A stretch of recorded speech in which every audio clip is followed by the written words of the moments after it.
제10호 태풍 산산 이 강력한 세력을 유지하며 일본 남동쪽 해상을 향해 북서진하고 있습니다. 현재 산산의 중심 최대 풍속은 초속 29m, 시속 104km에 달하며 중심 기압은 980헥토파스칼로 기록되었습니다. 강풍 반경은 약 280km에 이르고 있습니다. 이 태풍은 8월 19일 태평양에서 발생한 이후 꾸준히 세력을 키워 일본을 향해 다가가고 있습니다. 8월 25일 오전 3시 기준으로 태풍은 괌 북북서쪽 약 1550km 해상에 위치해 있었으며 오후 3시에는 일본 가고시마 남동쪽 약 910km 해상까지 접근한 상태입니다. 현재 이동 속도는 시속 41km로 태풍은 서북서 방향으로 꾸준히 이동 중입니다. 특히 태풍 산산은 8월 26일 오후에 일본 가고시마 남동쪽 약 460km 해상까지 접근하면서 강도가 강으로 상승할 것으로 보입니다. 8월 27일에는 최대 풍속이 초속 45m, 시속 162km로 더욱 강력해져 매우 강한 태풍으로 성장할 것으로 예상됩니다. 이때 태풍은 일본 가고시마 남동쪽 약 230km 해상에 위치할 것으로 보입니다. 과거 일본을 강타했던 태풍들과 비교할 때 산산의 예상 경로와 강도는 주목할 만합니다. 2019년 태풍 하기비스는 초속 60m 이상의 강력한 풍속으로 일본 본토를 강타해 큰 피해를 남겼습니다.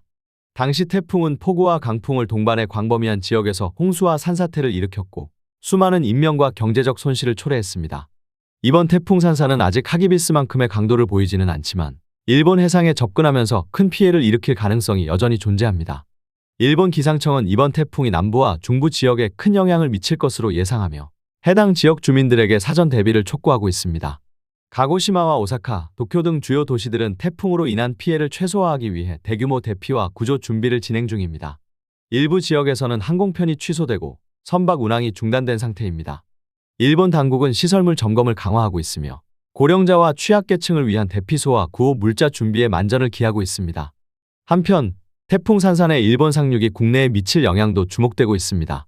현재로서는 직접적인 영향이 예상되지 않지만 태풍의 경로에 따라 강풍과 폭우가 내릴 가능성도 배제할 수 없습니다.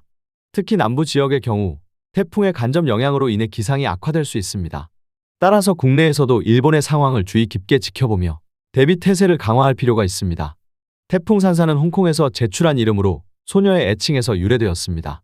이번 태풍은 일본을 지나며 세력을 잃고 온대저기압으로 변질될 것으로 예상되지만 그 과정에서 발생할 수 있는 피해를 최소화하기 위해 일본과 주변국의 철저한 대비가 요구됩니다. 태풍이 북상하면서 기상 상황이 급변할 가능성이 있으므로 관련 정보에 대한 지속적인 확인과 신속한 대응이 중요합니다.